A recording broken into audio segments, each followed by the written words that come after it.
many students, we will discuss about the Vedic culture.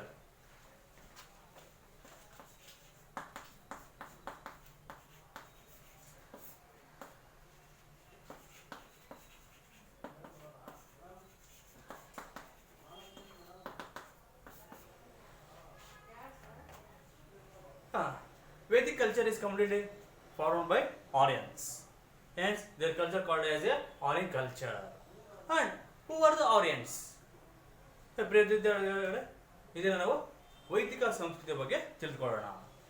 ಈ ವೈದಿಕ ಸಂಸ್ಕೃತಿಯನ್ನು ಆರ್ಯರು ರಚನೆ ಮಾಡಿದ್ದಾರೆ, ಆರ್ಯರಿಂದ ಸ್ಥಾಪನೆ ಆಗಿದೆ ಅಥವಾ ಅವರಿಂದ ರಚಿಸಲ್ಪಟ್ಟಿದೆ. ಹಾಗೆ ಈ ವೈದಿಕ ಸಂಸ್ಕೃತಿಯನ್ನು ಆರ್ಯರ ಸಂಸ್ಕೃತಿ ಅಂತಲೂ ಸಹ ಕರೆಯಲಾಗುತ್ತೆ. ಹಾಗಾದ್ರೆ ಆರ್ಯರು ಯಾರು? Aryans or migration from central part of Europe. And ಆರ್ಯರು ಯುರೋಪಿನ ಮಧ್ಯಭಾಗದಿಂದ ಬಂದಿದ್ದಾರೆ ಎಂಬಂತಹ ಒಂದು ವಾದವನ್ನು ತಿಳಿಸಲಾಗಿದೆ. ಹಾಗಾದ್ರೆ ಆರ್ಯರು ವಿದೇಶಿಯರು. ಇವರು ವಿದೇಶಿಯರಾಗಿದ್ದು ಭಾರತಕ್ಕೆ ಸಾಮಾನ್ಯ ಶಕಪೂರ್ವ 2000ರಲ್ಲಿ ಭೇಟಿ ನೀಡಿದ್ದಾರೆ, ಭಾರತಕ್ಕೆ ಬಂದಿದ್ದಾರೆ. ಆರ್ಯರು ಬಂದಿದ್ದಾಗಲೇ ಸಾಮಾನ್ಯ ಶಕಪೂರ್ವ 2000 ವರ್ಷದಲ್ಲಿ.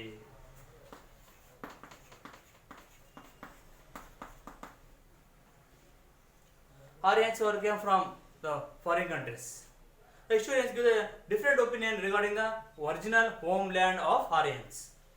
However, the Aryans were came to India from in 2000 BCE from the various parts of the world, according to various historians.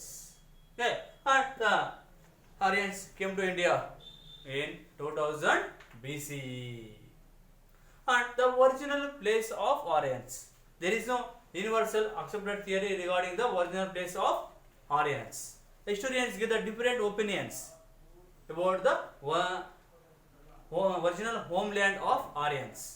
Some historians said that Aryans came from Central Asia and Europe, Austria, Hungary, and Balganath Tilak is one of the famous historian of India. Also, he was a freedom fighter. He said that the original place of Aryans is Arctic. And then Samidayananda Saraswati said that Tibet is the original place of Aryans. Hence, the various historians give a different opinion regarding the original place of Aryans. And the most important thing is the Central Asia is the most important homeland of Aryans, according to Sir John Marshall and Max Muller. What said that the Central Asia is the original homeland of Aryans. It is also universally accepted the theory. ವಿದೇಶಿಯರಂತಹ ಆರ್ಯರು ಭಾರತಕ್ಕೆ ಬರ್ತಾರೆ ಅಂತ ಹೇಳಿದ್ರೆ ಯಾವಾಗ ಬರ್ತಾರೆ ಅಂತಂದ್ರೆ ಸಾಮಾನ್ಯ ಶಕಪೂರ್ವ 2000 ವರ್ಷದಲ್ಲಿ ಬರ್ತಾರೆ. ಇವರು ಯಾವ ದೇಶದಿಂದ ಬಂದಿದ್ದಾರೆ? ಹಾಗಾದ್ರೆ ಈ ಆರ್ಯರ ಮೂಲ ಸ್ಥಳ ಯಾವುದು, ಅವರ ಸ್ವಂತ ದೇಶ ಯಾವುದು ಅನ್ನೋದ್ರ ಬಗ್ಗೆ ಇತಿಹಾಸಕಾರರಲ್ಲಿ ಭಿನ್ನಾಭಿಪ್ರಾಯಗಳಿವೆ. ಯಾವುದೇ ರೀತಿಯಾದಂತ ಒಮ್ಮತವಾದ ಅಭಿಪ್ರಾಯ. ಯಾಕೆಂತಂದ್ರೆ ಆರ್ಯರು ಸಹ ಯಾವುದೇ ರೀತಿಯಾದಂತ ಲಿಖಿತ ಆಧಾರ ಬಿಟ್ಟಿಲ್ಲ. ನಾವಿಂಥ ದೇಶದಿಂದ ಬಂದಿದ್ದೀವಿ, ನಾವಿಂಥ ದೇಶಕ್ಕೆ ಸೇರಿದವರು ಎಂಬುದರ ಬಗ್ಗೆ ಯಾವುದೇ ರೀತಿಯಾದಂತಹ ಲಿಖಿತ ಆಧಾರ ಲಭ್ಯವಾಗಿಲ್ಲ. ಅವರು ಸಹ ಎಲ್ಲೂ ಸಹ ತಮ್ಮ ವೇದಗಳಲ್ಲಿ ಹೇಳಿಕೊಂಡಿಲ್ಲ. ಹಾಗಾಗಿನೇ ಈ ಆರ್ಯರ ಸ್ವಂತ ಸ್ಥಳದ ಬಗ್ಗೆ, ಸ್ವಂತ ದೇಶದ ಬಗ್ಗೆ ಹಲವಾರು ಭಿನ್ನಾಭಿಪ್ರಾಯಗಳಿವೆ, ಹಲವಾರು ಸಿದ್ಧಾಂತಗಳಿವೆ. ಕೆಲವೊಂದು ಇತಿಹಾಸಕಾರರು ಹೇಳ್ತಾರೆ ಇಲ್ಲ ಅವರು ಮಧ್ಯದೇಶದಿಂದ ಬಂದಿದ್ದಾರೆ ಅಂತ ಹೇಳ್ತಾರೆ, ಇಲ್ಲ ಕೆಲವರು ಯುರೋಪಿನಿಂದ ಬಂದಿದ್ದಾರೆ ಅಂತ ಹೇಳ್ತಾರೆ, ಇನ್ನು ಕೆಲವರು ಆಸ್ಟ್ರಿಯಾ ಹಂಗೇರಿಯಿಂದ ಬಂದಿದ್ದಾರೆ ಅಂತ ಹೇಳ್ತಾರೆ, ಇನ್ನು ಕೆಲವರು ಅವರು ಉತ್ತರ ಆರ್ಕಾಡ್ ಪ್ರದೇಶ ಅಂತ ಹೇಳ್ತಾರೆ, ದಯಾನಂದ ಸರಸ್ವತಿ ಅವರು ಟಿಬೆಟ್ ಅಂತ ಹೇಳ್ತಾರೆ, ಮತ್ತೆ ಕೆಲವೊಂದು AC ಪಾಂಡೆ ಆಗಿರ್ಬೋದು, ಗಂಗನಾಥ್ ಜಾ ಆಗಿರ್ಬೋದು, ಇಂತಹ ದೇಶೀಯ ಇತಿಹಾಸಕಾರರು ಇಲ್ಲ ಆರ್ಯರು ಭಾರತೀಯರೇ, ಅವರು ಯಾವುದೇ ದೇಶದಿಂದ ಬಂದಿಲ್ಲ, ಸಪ್ತ ಸಿಂಧು ಪ್ರದೇಶ ಆರ್ಯರ ಮೂಲ ಸ್ಥಳ, ಹಿಮಾಲಯ ಮೂಲ ಸ್ಥಳ ಅಂತೆಲ್ಲ ಸಹ ಹೇಳ್ತಾರೆ. ಒಟ್ಟಾರೆಯಾಗಿ ಆರ್ಯರು ವಿದೇಶಿಯರಾಗಿದ್ದು ಅದು ಮಧ್ಯ ಏಷ್ಯಾದಿಂದ ಭಾರತಕ್ಕೆ ವಲಸೆ ಬಂದಿದ್ದಾರೆ ಎಂಬಂತಹ ಸಿದ್ಧಾಂತವು ಹೆಚ್ಚು ಜನಪ್ರಿಯತೆ ಆಗಿದೆ. ಈ ಸಿದ್ಧಾಂತವನ್ನು ಪ್ರತಿಪಾದಿಸಿದವರೇ ಮ್ಯಾಕ್ಸ್ ಮುಲ್ಲರ್ ಮತ್ತೆ ಸರ್ ಜಾನ್ ಮಾರ್ಷಲ್. ಹಾಗಾಗಿ ಈ ಆರ್ಯರ ಮೂಲ ಸ್ಥಳ ಯಾವುದಂದ್ರೆ ಮಧ್ಯ ಏಷ್ಯಾ. ಆರ್ಯರು ಸಾಮಾನ್ಯ ಶಕಪೂರ್ವ 2000ರಲ್ಲಿ ಭಾರತಕ್ಕೆ ಬರ್ತಾರೆ. ಏನಕ್ಕೋಸ್ಕರ ಬರ್ತಾರೆ? ಆರ್ಯರು ತಮ್ಮ ದನಕರುಗಳು ಬೇಕಂತ ಮೇವನ್ನು ಹುಡುಕೋದಕ್ಕೋಸ್ಕರ ಪ್ರವಾಸೋತ್ಸವವಾಗಿ ಭಾರತಕ್ಕೆ ಬರ್ತಾರೆ. ಭಾರತಕ್ಕೆ ಬಂದು ಅವರು ಎಲ್ಲಿ ನೆಲೆಸ್ತಾರೆ ಅಂದ್ರೆ ಸಪ್ತ ಸಿಂಧು ಪ್ರದೇಶ, ಪಂಜಾಬ್ ನ ಪ್ರದೇಶವನ್ನು ನಾವು ಸಪ್ತ ಸಿಂಧು ಪ್ರದೇಶ ಅಂತ ಕರಿಬೇಕಂದ್ರೆ ಅಲ್ಲಿ 5 ಪ್ರಮುಖ ನದಿಗಳು ಹರಿತವೆ. ಸಿಂಧು ಒಂದರ ಉಪನದಿಗಳು ಸಟ್ಲೇಜ್, ಬಿಯಾಸ್, ರಾವಿ ಮೊದಲಾದ ಈ ಸಿಂಧು ನದಿಯ ಉಪನದಿಗಳು ಹರಿಯುವಂತಹ ಪ್ರದೇಶವಂತಹ ಪಂಜಾಬ್ ಅಲ್ಲಿ ನೆಲೆಸ್ತಾರೆ. ಆ ಪ್ರದೇಶವನ್ನು ಸಪ್ತ ಸಿಂಧು ಪ್ರದೇಶ ಎಂದು ಕರೆಯುತ್ತಾರೆ. Aryans came to India in 2000 BC and they were settled in Sapta Sindhu region. It is called as a Punjab state. Punjab state also called as a Sapta Sindhu region. And then Arya means noble, master or a person depend on agriculture. Aryans means noble, master and a person depend on agriculture. And the Aryans were formed the Vedic culture and they were given rich contribution in Indian society, political, architecture, culture, civilization, and they were witnessed the civilization which is called the Vedic culture. And the Vedic culture is completely formed by Aryans. And the Aryans give the rich contribution in the field of literature, which is called the Vedas. Vedas is a great contribution of Aryans to the world. And the Vedas is the most important literary sources of Vedic culture. This is also most important literature of the world. It is the first literary literature of the world. It is also gives enormous information regarding the political condition, economic condition, social condition, religion, literature, art and architecture, astronomy, astrology, medicine, and various fields. Hence, Vedas is the most important sources of the Vedic culture. And what is the meaning of Veda? ಏನು ಆರ್ಯರು ಸಾಮಾನ್ಯ ಶಕಪೂರ್ವ 2000ರಲ್ಲಿ ಮಧ್ಯ ಏಷ್ಯಾದಿಂದ ಬಂದಿದ್ದಾರೆ ಅಂತ ಬಿಟ್ಟು ಒಂದು ಜನಪ್ರಿಯವಾದ ವಾದವನ್ನು ಅವಾಗ ಹೇಳಿದ್ದೀನಿ ನಾನು. ಈ ಆರ್ಯರು ಭಾರತಕ್ಕೆ ಬಂದು ಸಪ್ತ ಸಿಂಧು ಪ್ರದೇಶ ನೆಲೆಸ್ತಾರೆ. ಯಾಕೆಂದ್ರೆ ಈ ಸಪ್ತ ಸಿಂಧು ಪ್ರದೇಶದಲ್ಲಿ ಸಿಂಧು ಮತ್ತು ಅದರ ಉಪನದಿಗಳಂತಹ ಹರಿಯುವಂತಹ ಪ್ರದೇಶವಾಗಿದೆ. ಸಪ್ತ ಸಿಂಧು ಪ್ರದೇಶ ಅಂತ ಕರೆದು ಇದು ಫಲವತ್ತತೆ ಆಗಿದ್ದರಿಂದಾಗಿ ಈ ಪ್ರದೇಶದಲ್ಲಿ ಮೊದಲ ಬಾರಿಗೆ ಆರ್ಯರು ನೆಲೆಸ್ತಾರೆ. ಹಾಗಾದ್ರೆ ಆರ್ಯ ಪದದ ಅರ್ಥವೇನು? ಆರ್ಯ ಪದದ ಅರ್ಥ ಕುಲೀನ, ಕೃಷಿಯ ಮೇಲೆ ಅವಲಂಬಿತನಾದ ವ್ಯಕ್ತಿ ಅಂತ ಅರ್ಥ. ಆರ್ಯ ಪದ ಅರ್ಥ ಅಂದ್ರೆ ಕುಲೀನ ಮತ್ತೆ ಕೃಷಿಯ ಮೇಲೆ ಅವಲಂಬಿತನಾದಂತ ವ್ಯಕ್ತಿ ಅಂತ ಅರ್ಥ. ಈ ಆರ್ಯರು ಸ್ಥಾಪಿಸಿದಂತಹ ಅವರಿಂದ ರಚನೆ ಆದಂತಹ ನಾಗರಿಕತೆಯನ್ನು ನಾವು ವೈದಿಕ ಸಂಸ್ಕೃತಿ, ವೈದಿಕ ನಾಗರಿಕತೆ ಅಥವಾ ಆರ್ಯರ ನಾಗರಿಕತೆ ಅಂತ ನಾವು ಕರೆಯುತ್ತೇವೆ. ಈ ಆರ್ಯರು ಭಾರತದ ಸಾಮಾಜಿಕ, ರಾಜಕೀಯ, ಆರ್ಥಿಕ, ಸಾಹಿತ್ಯ, ಶಿಕ್ಷಣ, ಕಲೆ ಮತ್ತು ವಾಸ್ತುಶಿಲ್ಪ, ವಿಜ್ಞಾನ, ತಂತ್ರಜ್ಞಾನ, ಖಗೋಳಶಾಸ್ತ್ರ, ಜ್ಯೋತಿಷ್ಯಶಾಸ್ತ್ರ, ವೈದ್ಯಕೀಯ ಶಾಸ್ತ್ರ ಬಗ್ಗೆ ಅಪಾರವಾದ ಮಾಹಿತಿಯನ್ನು ತಮ್ಮ ಕೃತಿಗಳಾದಂತಹ ವೇದಗಳಲ್ಲಿ ತಿಳಿಸಿದ್ದಾರೆ. ಈ ವೇದಗಳು ವೈದಿಕ ಸಂಸ್ಕೃತಿಯ ಬಗ್ಗೆ ಮಾಹಿತಿ ತಿಳಿಸುವಂತಹ ಅತ್ಯಂತ ಪ್ರಮುಖವಾದಂತಹ ಸಾಹಿತ್ಯ ಆಧಾರವಾಗಿದೆ. ಮತ್ತೆ ಈ ಪ್ರಾಚೀನ ಕಾಲದ ಬಗ್ಗೆ, ಪ್ರಾಚೀನ ಇತಿಹಾಸದ ಬಗ್ಗೆ, ಪ್ರಾಚೀನ ಭಾರತದ ಪ್ರಪಂಚದ ಇತಿಹಾಸದ ಬಗ್ಗೆ ಸಹ ಮಾಹಿತಿ ತಿಳಿಸುವಂತಹ ಅತ್ಯಂತ ಪ್ರಮುಖವಾದಂತಹ ಸಾಹಿತ್ಯ ಆಧಾರವೇ ವೇದಗಳಾಗಿವೆ. ಹಾಗಾದ್ರೆ ವೇದಗಳು ಎಷ್ಟಿವೆ? ವೇದಗಳ ಅರ್ಥವನ್ನು ನಾವು ತಿಳಿದುಕೊಳ್ಳೋಣ. What is the meaning of Vedas? The word Veda is derived from with. It means knowledge. The word Veda is derived from with. It is called as a knowledge. ವೇದ ಎಂಬ ಪದ, ವೇದ ಎಂಬ ಪದ ಬಂದಿದೆ. ವೇದ ಎಂಬ ಪದ ಅರ್ಥವೇ ಜ್ಞಾನ ಎಂದು ಅರ್ಥ. ಅಲ್ಲಿಗೆ ವೇದ ಎಂದರೆ ಜ್ಞಾನ ಎಂದು ಅರ್ಥ. ವೇದಗಳಲ್ಲಿ ಎಷ್ಟು ವಿಧವಿದೆ? ವೇದಗಳಲ್ಲಿ 4 ವಿಧವಿದೆ. ಆ 4 ವೇದಗಳ ಒಂದು ಋಗ್ವೇದ, ಯಜುರ್ವೇದ, ಸಾಮವೇದ, ಅಥರ್ವಣ ವೇದವಾಗಿದೆ. ವೇದಗಳನ್ನು ರಚನೆ ಮಾಡಿದವರು ಯಾರು? ಎಷ್ಟು ವೇದಗಳಿವೆ ಅಂದ್ರೆ 4 ವೇದಗಳಿವೆ. ಅವು ಯಾವುವು ಅಂದರೆ ಋಗ್ವೇದ, ಯಜುರ್ವೇದ, ಸಾಮವೇದ, ಅಥರ್ವಣ ವೇದ. ಇದರಲ್ಲಿ ಋಗ್ವೇದವನ್ನು ಪ್ರಾರಂಭದ ವೇದ ಅಂತ ಕರೆದು ಉಳಿದ ವೇದಗಳನ್ನು ನಾವು ನಂತರದ ವೇದಗಳು ಎಂದು ಕರಿತೇವೆ. ಋಗ್ವೇದದ ಕಾಲವನ್ನು ನಾವು ಉತ್ತರ ವೇದಗಳ ಕಾಲ ಅಂತ ಕರೆದ್ವಿ. ನಂತರ ಉಳಿದ ವೇದಗಳ ಕಾಲವನ್ನು ಪೂರ್ವ ವೇದಗಳ ಕಾಲ ಅಂತ ನಾವು ಕರೀತೀವಿ. ಹೀಗೆ ವೇದಗಳನ್ನು ನಾವು ಎರಡು ಭಾಗಗಳಾಗಿ ಅಥವಾ ವೈದಿಕ ಸಂಸ್ಕೃತಿಯ ಕಾಲವನ್ನು ನಾವು ಎರಡು ಭಾಗಗಳಾಗಿ ವಿಂಗಡಣೆ ಮಾಡಬಹುದಾಗಿದೆ. ಇದು ಒಂದು ಋಗ್ವೇದ ಕಾಲಕ್ಕೆ ಸಂಬಂಧಪಟ್ಟಂತಹ ಕಾಲ, ಇನ್ನೊಂದು ಉಳಿದ ವೇದಗಳ ಕಾಲಕ್ಕೆ ಸಂಬಂಧಪಟ್ಟಂತಹ ಆರ್ಯರ ಜೀವನ ಸ್ಥಿತಿಯಾಗಿದೆ. Veda is derived from the word with, it means knowledge, and there are 4 Vedas are there. One is the Rig Veda, Yajurveda, Samaveda and Athavarana Veda. Rig Veda, Yajurveda, Samaveda and Athavarana Veda are the most important 4 Vedas are composed by Aryans, and these 4 Vedas are completely classified into or divided into 2 parts. One is the early Vedas and later Vedas. Rig Veda called as a early Veda, and remaining 3 Vedas like Yajurveda, Samaveda and Athavarana Veda called as a later Vedas. Hence the Rig Vedic period called as a early Vedic period, and later 3 Vedic period called as a later Vedic period. Hence the Vedic culture was completely classified into 2 types. One is the Rigvedic period and later Vedic period. Okay, and now we discuss about the salient features of Vedic period.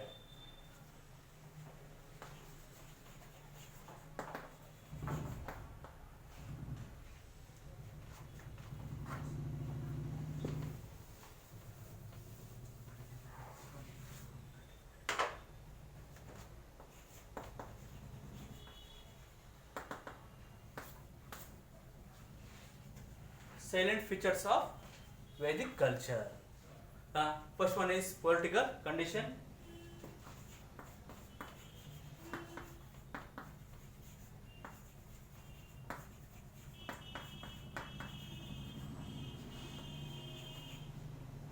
Social condition.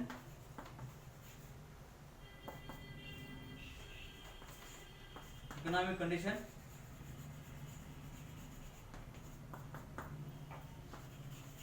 Religion condition.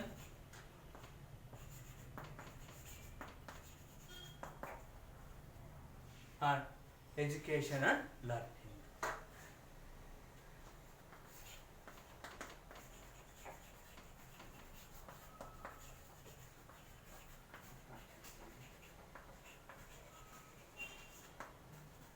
These are the most important salient features of Vedic culture or Aryans.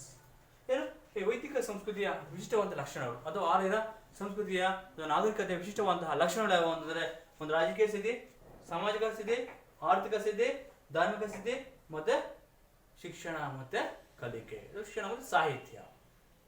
ಇವು ಆರ್ಯರ ಅಥವಾ ವೈದಿಕ ಸಂಸ್ಕೃತಿಯ ಪ್ರಮುಖವಾದ ವಿಶಿಷ್ಟ ಲಕ್ಷಣಗಳಾಗಿವೆ.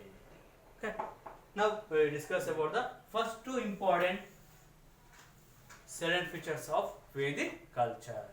ನಾವು ಇದರ ಮೊದಲ 2 ಪ್ರಮುಖವಾದಂತಹ ಆರ್ಯರ ವಿಶಿಷ್ಟ ಲಕ್ಷಣಗಳನ್ನು ತಿಳಿದುಕೊಳ್ಳೋಣ.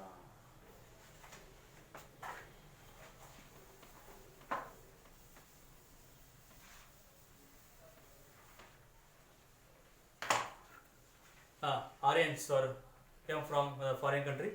According to Sir John Marshall, Aryans came from Central Asia in 2000 BCE. Arya means noble, master or a person dependent on agriculture. And the Aryans were composed of the 4 important Vedas. Veda means knowledge. The 4 Vedas are Rigveda, Yajurveda and Samaveda and Athavarana. ಏನು ಆರ್ಯರು ಮಧ್ಯ ಏಷ್ಯಾದಿಂದ ಬಂದಿದ್ದಾರೆ ಎಂದು surgeon marshal ಅವರು ತಿಳಿಸಿದ್ದಾರೆ. ಮತ್ತೆ ಈ ಆರ್ಯರು ಭಾರತಕ್ಕೆ ಸಾಮಾನ್ಯ ಶಕಪೂರ್ವ 2000ರಲ್ಲಿ ಬಂದಿದ್ದಾರೆ ಎಂದು ತಿಳಿಯಲಾಗಿದೆ. ಅದೇ ಆರ್ಯ ಪದದ ಅರ್ಥ ಅಂತ ಹೇಳಿದಾದ್ರೆ ಕುಲೀನ, ಒಡೆಯ ಅಥವಾ ಕೃಷಿಯ ಮೇಲೆ ಅವಲಂಬಿತನಾದ ವ್ಯಕ್ತಿ. ಕುಲೀನ, ಒಡೆಯ ಅಥವಾ ಕೃಷಿಯ ಮೇಲೆ ಅವಲಂಬಿತನಾದ ವ್ಯಕ್ತಿ ಎಂದು ಆರ್ಯ ಪದದ ಅರ್ಥವಾಗಿದೆ.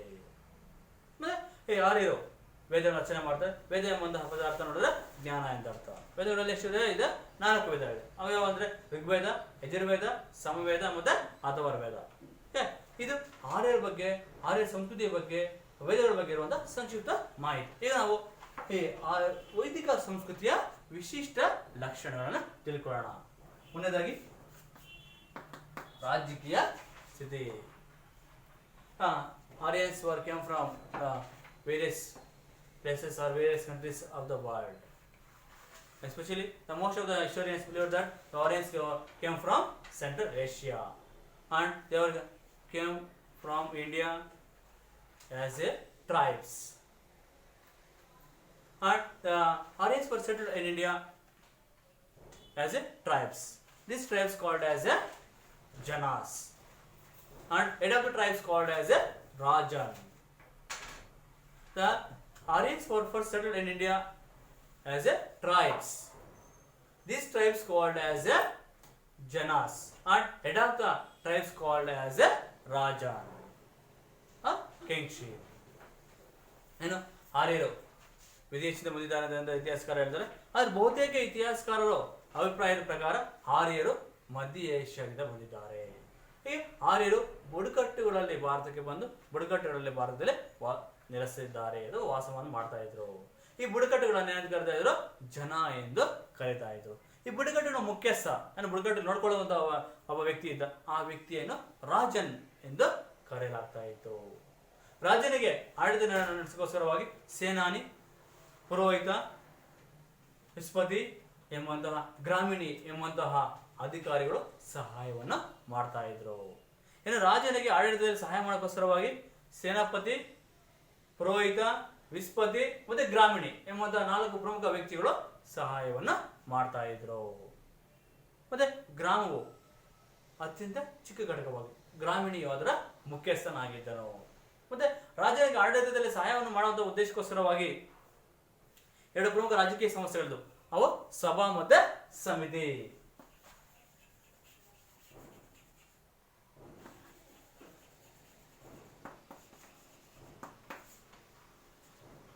ಈ ಸಭಾ ಮತ್ತು ಸಮಿತಿಯು ರಾಜನಿಗೆ ಆಡಳಿತದಲ್ಲಿ ಸಹಾಯ ಸಲಹೆಗಳನ್ನು ನೀಡುವಂತ ರಾಜಕೀಯ ಸಂಘಟನೆಗಳು, ಸಂಸ್ಥೆಗಳು ಆಗಿದ್ದವು. ಇದು ಆರ್ಯರ ಋಗ್ವೇದ ಕಾಲದಲ್ಲಿದ್ದಂತಹ ಲಕ್ಷಣವಾಗಿದೆ. ಇದು ರಾಜಕೀಯ ಸ್ಥಿತಿ ಆಗಿದೆ. ಇನ್ನು ಆರ್ಯರ ಭಾರತದಲ್ಲಿ ಬುಡಕಟ್ಟುಗಳಲ್ಲಿ ವಾಸ ಮಾಡ್ತಾ ಇದ್ರು. ಅವರ ಬುಡಕಟ್ಟುಗಳನ್ನ ಏನಂತ ಕರಿತಾ ಇದ್ರು? ಜನ ಎಂದು ಕರಿತಾ ಇದ್ರು. ಅದನ್ನ ಮುಖ್ಯಸ್ಥನನ್ನು ರಾಜನ್ ಎಂದು ಕರಿತಾ ಇದ್ರು. ಈ ರಾಜನಿಗೆ ಆಡಳಿತದಲ್ಲಿ ಕೆಲವು ವ್ಯಕ್ತಿಗಳು ಸಹಾಯವನ್ನು ಮಾಡ್ತಾ ಇದ್ರು. ಸೇನಾಪತಿ, ಪುರೋಹಿತ, ವಿಸ್ಪತಿ, ಗ್ರಾಮಿಣಿ. ಗ್ರಾಮವು ಆಡಳಿತದ ಕೊನೆಯ ಘಟಕವಾಗಿತ್ತು. ಗ್ರಾಮಿಣಿಯು ಅದರ ಮುಖ್ಯಸ್ಥನಾಗಿದ್ದರು. ಮತ್ತೆ 10 ಗ್ರಾಮಗಳ ಮುಖ್ಯಸ್ಥನಾಗಿ ವಿಸ್ಪತಿಯನ್ನು ಆಯ್ಕೆ ಮಾಡಲಾಗ್ತಾ ಇತ್ತು. ಈಗಿನ ಗ್ರಾಮ ಪಂಚಾಯತಿ ರೀತಿಯಲ್ಲಿ ವಿಸ್ಪತಿಯು ಸಹ 10 ಗ್ರಾಮಗಳ ಮುಖ್ಯಸ್ಥನಾಗಿದ್ದನು. ಮತ್ತೆ ರಾಜನಿಗೆ ಆಡಳಿತದಲ್ಲಿ ಸಹಾಯಕ್ಕೋಸ್ಕರವಾಗಿ 2 ರಾಜಕೀಯ ಸಂಸ್ಥೆಗಳನ್ನು ಸ್ಥಾಪನೆ ಮಾಡಲಾಗಿತ್ತು. ಆ 2 ರಾಜಕೀಯ ಸಂಸ್ಥೆಗಳಂದ್ರೆ ಸಭಾ ಮತ್ತು ಸಮಿತಿ.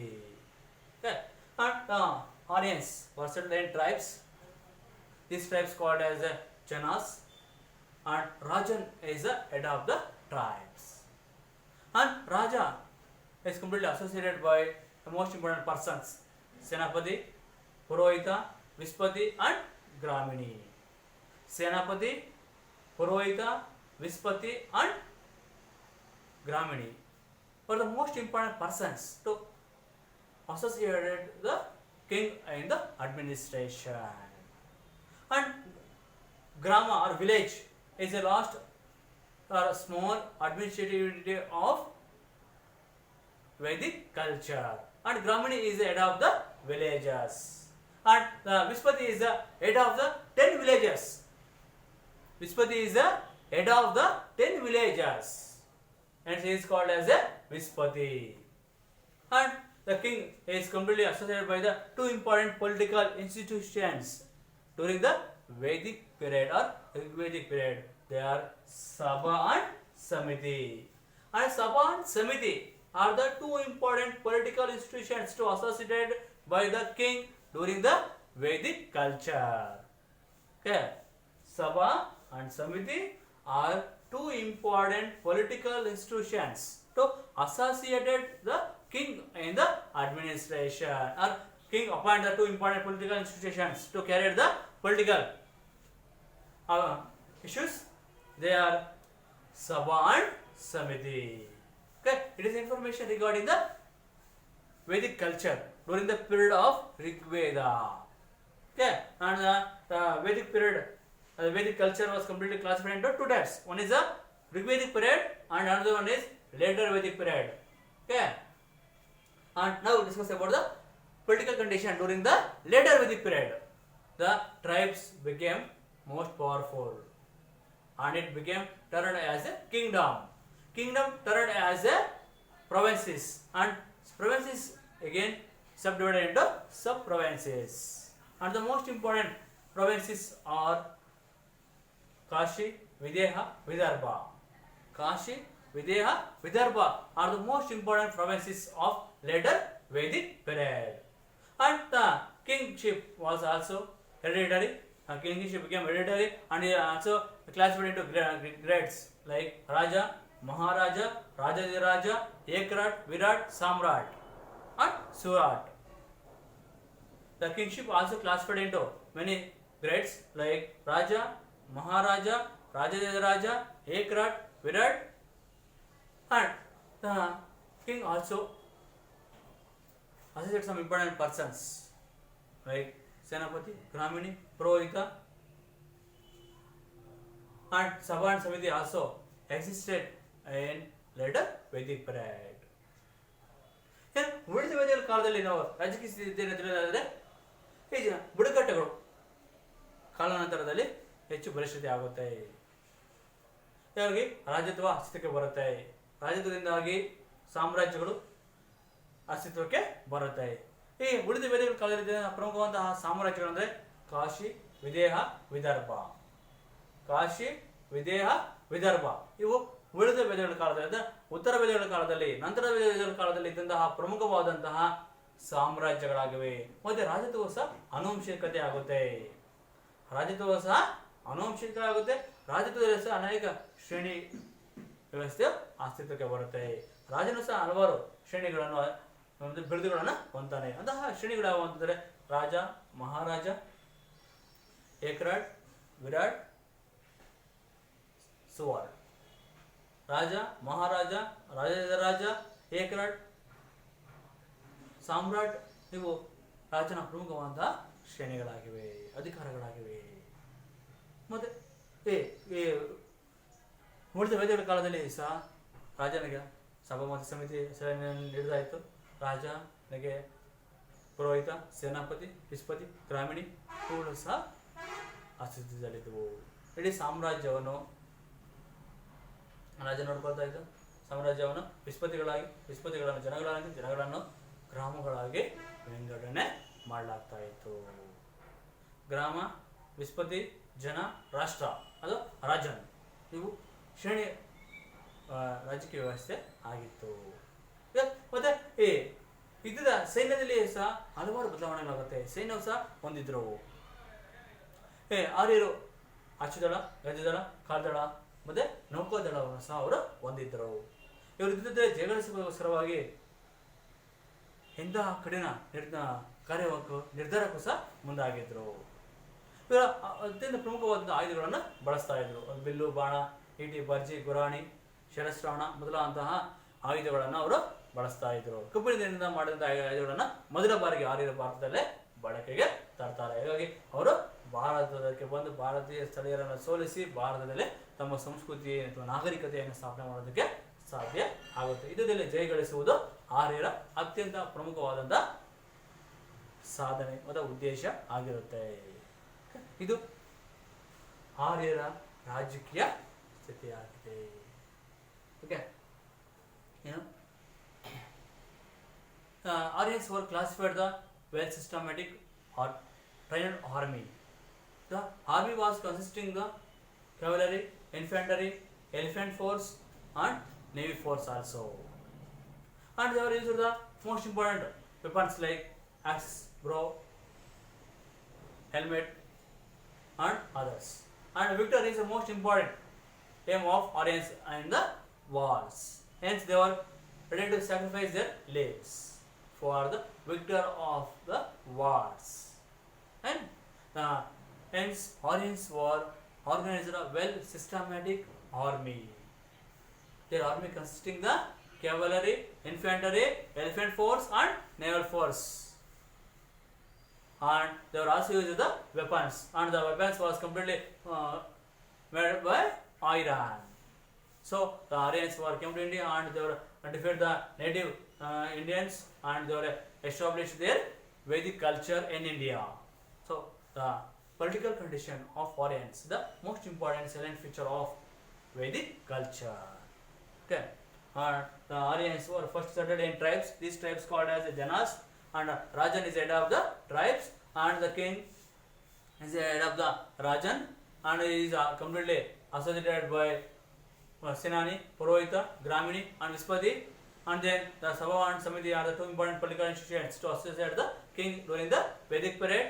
And then later period, these tribes became most powerful, and it is completely converted into kingdom, and it is also divided into provinces and sub-provinces. The most important provinces like Kashi, Videha, and Vidarbha.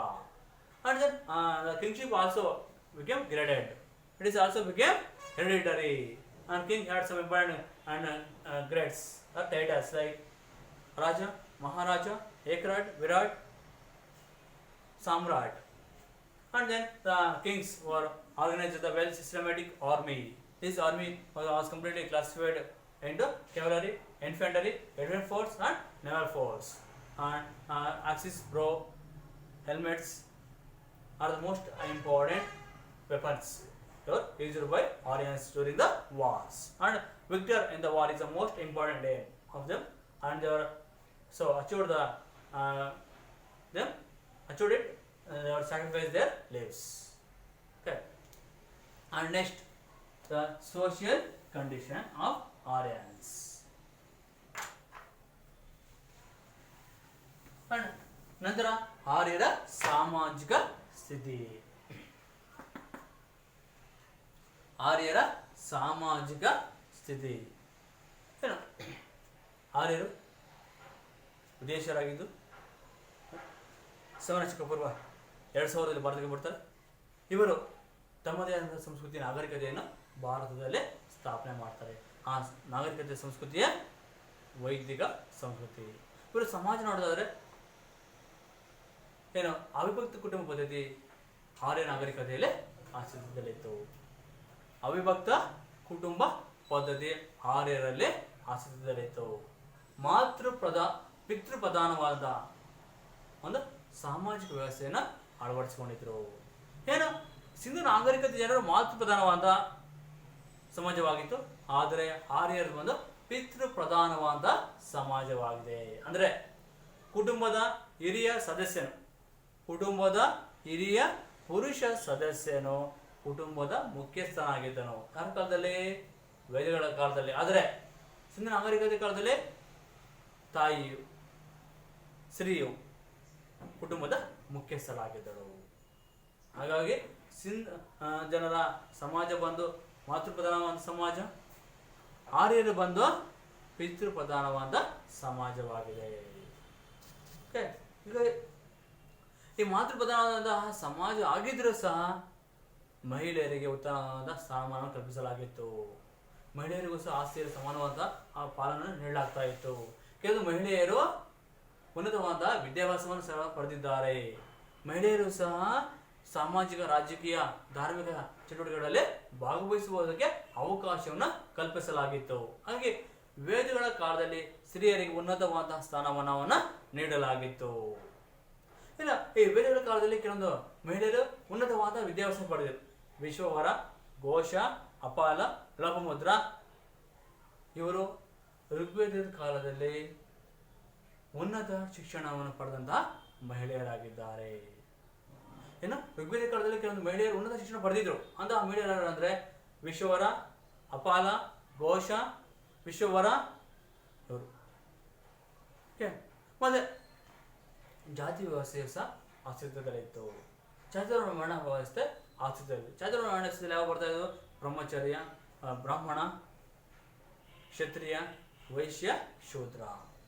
ಈ ಚಾತುರ್ವರ್ಣ ವ್ಯವಸ್ಥೆಯು ಅಸ್ತಿತ್ವದಲ್ಲಿದ್ದರೂ ಸಹ ಜಾತಿ ವ್ಯವಸ್ಥೆ ಅಷ್ಟೊಂದು ಕಠಿಣ ಸ್ವರೂಪವನ್ನು ಪಡೆದಿರಲಿಲ್ಲ. ಯಾರು ಯಾವ ವೃತ್ತಿಯನ್ನು ಯಾವ ಜಾತಿಯನ್ನು ಸಹ ಬದಲಾವಣೆಗೆ ಅವಕಾಶವನ್ನು ಕಲ್ಪಿಸಲಾಗಿತ್ತು. ಯಾವ ಕಾಲದಲ್ಲಿ? ಋಗ್ವೇದದ ಕಾಲದಲ್ಲಿ ಮಾತ್ರ. ಏನು, ಋಗ್ವೇದ ಕಾಲದಲ್ಲಿ ಮಾತ್ರ ಜನರು ತಮ್ಮ ವೃತ್ತಿಯನ್ನಾಗ್ಬೋದು, ತಮ್ಮ ಜಾತಿಯನ್ನು ಬದಲಾವಣೆಗೆ ಅವಕಾಶವಿತ್ತು. ಯಾವ ಜಾತಿಗಳಿದ್ವು ಅಂದರೆ 4 ಪ್ರಮುಖ ಜಾತಿಗಳಿದ್ವು, ಜಾತಿ ವ್ಯವಸ್ಥೆ ಇತ್ತು. ಅವನ್ನು ಚಾತುರ್ವರ್ಣಗಳು ಎಂದು ಕರಿತೀವಿ. ಆ ಚಾತುರ್ವರ್ಣಗಳು ಯಾವುವು ಅಂತಂದರೆ, ಒಂದು ಬ್ರಾಹ್ಮಣ, ಎರಡನೇದು ಕ್ಷತ್ರಿಯ, ಮೂರನೇದು ವೈಶ್ಯ, ನಾಲ್ಕನೇದು ಶೂದ್ರ. ಈ 4 ಚಾತುರ್ವರ್ಣಗಳಲ್ಲಿ ಬ್ರಾಹ್ಮಣ ಮತ್ತು ಕ್ಷತ್ರಿಯರು ಉನ್ನತವಾದ ಜೀವನವನ್ನು ನಡೆಸ್ತಾ ಇದ್ದರು. ವೈಶ್ಯರು ಮತ್ತು ಶೂದ್ರರು ಅತ್ಯಂತ ಕನಿಷ್ಠವಾದ ಜೀವನ, ಅದರಲ್ಲೂ ಶೂದ್ರರು ಅತ್ಯಂತ ಕಷ್ಟದ ಜೀವನವನ್ನು, ಈ ಮೇಲಿನ 3 ವರ್ಗಗಳ ಮನೆಗಳಲ್ಲಿ ಅವರು ಉಚಿತವಾಗಿ ವಿಷ್ಟಿ ಎಂಬಂತಹ ಉಚಿತ ಸೇವೆಯನ್ನು ಮಾಡಬೇಕಾಗಿತ್ತು. ಅತ್ಯಂತ ಕಷ್ಟದ ಜೀವನವನ್ನು ಶೂದ್ರರು ನಡೆಸ್ತಾ ಇದ್ದರು. ಇದನ್ನು ನಾವು ಚಾತುರ್ವರ್ಣ ವ್ಯವಸ್ಥೆ ಎಂದು ಕರಿತೀವಿ. Aryans were formed the well systematic social system, and joint family is the most important feature of the social condition of Aryans. Their society called as a matriarchal. Polygamy, polyandry also existing in the Vedic society, and the elder male member of family is the head of the family. Eldest male member of the family is the head of the family. And the women were received the high status during the Vedic period. During the Vedic period only, women received the highest status in the society.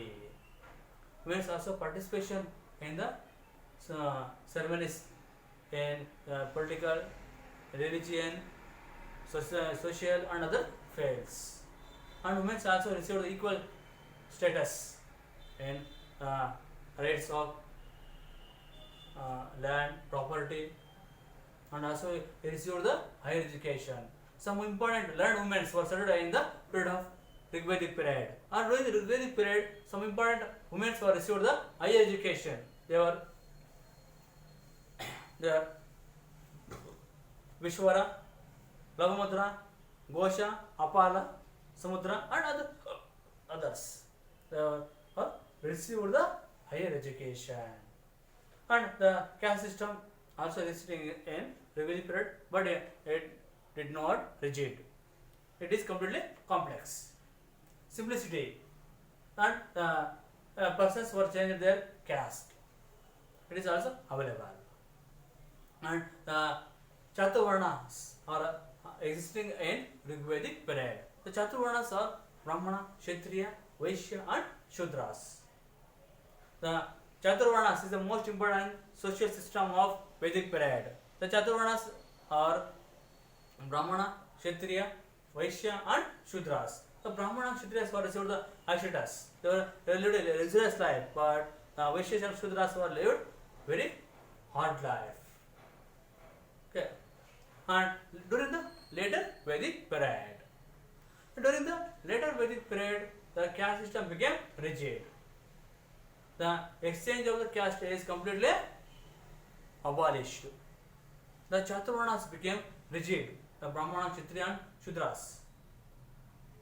And the women's status also completely rigid. Women did not receive any higher status during the later Vedic period. It is, and the women were completely protected from parents, husband, and sons. And women did not participation in the political, religious, and economic activities. And the individual life of man was classified into 4 stages. It is called as a ashramas. Ashramas.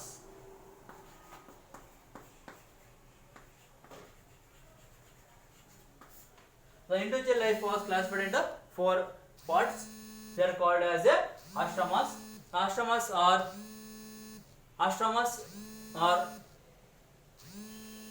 Brahmacharya, Grihastha, Vanaprastha, and Sannyasashrama. Brahmacharya, Grihastha, Vanaprastha, and Sannyasashrama are the most important classifications of individual life or this